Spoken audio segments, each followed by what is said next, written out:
जय लक्ष्मी माता की, जय गणेश भगवान की। दोस्तों, स्वागत है आप सभी का हमारे YouTube चैनल पर। आज की वीडियो में हम धनतेरस की एक पौराणिक कथा लेकर आए हैं, तो आप सभी भी धनतेरस की इस पौराणिक कथा को अवश्य सुनें। धनतेरस के दिन हम सभी लोग कोई ना कोई नई वस्तु अवश्य लेते हैं।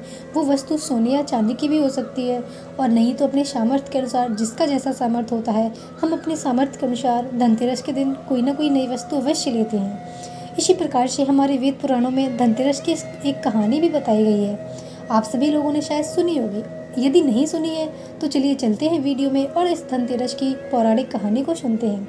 कहानी का आरंभ करते हैं। इस दिन वैदिक देवता यमराज का पूजन किया जाता है।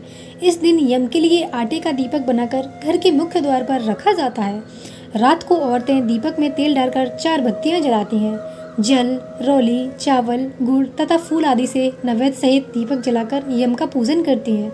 इस दिन धनवंतरी के पूजन का विशेष महत्व है। इस दिन के पुराने बर्तनों को बदलना व नए बर्तन खरीदना शुभ माना जाता है। चांदी के बर्तन खरीदने से अत्यधिक पुण्य का लाभ होता है।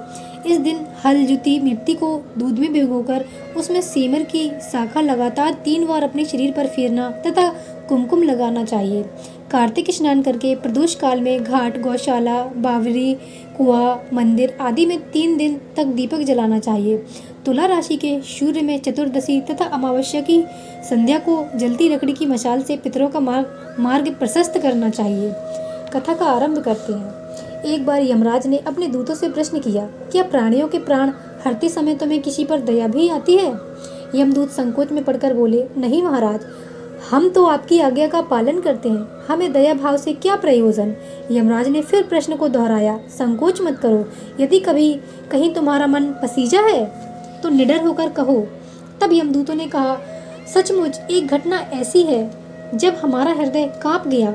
हंस नाम का एक राजा एक दिन शिकार के लिए गया था। वह जंगल में अपने साथियों से बिछुड़कर भटक गया और दूसरे राजा की सीमा में चला गया। वहां के शासक हेमा ने राजा हंस का बड़ा सत्कार किया। उसी दिन राजा हेमा की पत्नी ने एक पुत्र को जन्म दिया। ज्योतिषियों ने नक्षत्र गणना करके बताया कि यह बालक विवाह के 4 दिन बाद मर जाएगा। राजा हंस के आदेश से उस बालक को यमुना तट पर एक गुफा में ब्रह्मचारी के रूप में रखा गया। उस तक स्त्रियों की कोई छाया न पहुंची, किंतु विधि का विधान तो अडिग होता है। संयोग के कारण एक दिन राजा हंस की राजकुमारी यमुना के तट पर निकल गई और उसने एक ब्रह्मचारी बाल से गंधर्व विवाह कर लिया। चौथा दिन आया और राजकुमार मृत्यु को प्राप्त हुआ। उस नवविवाहिता का राजकुमार जब मर गया तो वह करुण विलाप करने लगी और हमारा हृदय कांप गया। ऐसी सुंदर जोड़ी हमने कभी नहीं देखी थी।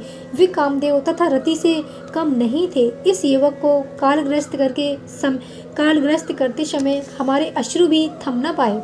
यमराज ने द्रवित होकर कहा कि क्या किया जाए, विधि के विधान की मर्यादा हेतु हमें ऐसा अप्रिय कार्य भी करना पड़ता है। तब दूत के पूछने पर यमराज ने अकाल मृत्यु से बचने का उपाय बताते हुए कहा, धनतेरस के पूजन एवं दीपदान को विधि पूर्वक पूर्ण करने से अकाल मृत्यु से छुटकारा मिलता है।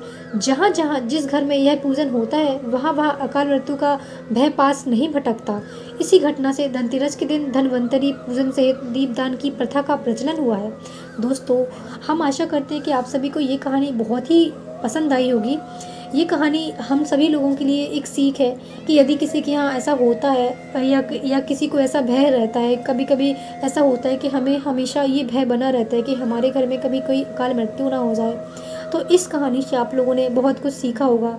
तो आप सभी भी धनतेरस के दिन पूजा करें और दीपदान करें। इस प्रकार से जो बताया गया है उस प्रकार से आप सभी लोग अच्छे से पूजा करें, विधि पूर्वक पूजा करें और अकाल मृत्यु से छुटकारा पाएं।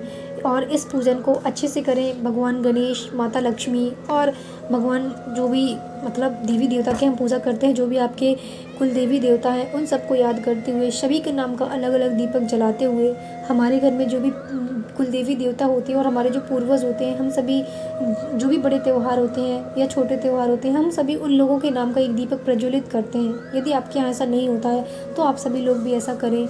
आपके जो कुल देवी देवता है उनके नाम का, आप वहाँ नहीं जा सकते हैं तो उनके नाम का दीपक प्रज्वलित करें और उनको याद करके उनका आशीर्वाद मांगे, तो आपके घर में भी कृपा जरूर होगी। माता लक्ष्मी और गणेश की कृपा जरूर होगी और आपके घर में कोई भी ऐसा संकट नहीं आएगा। तो चलिए चलते हैं और मिलते हैं नेक्स्ट वीडियो में। हरे राम। हरे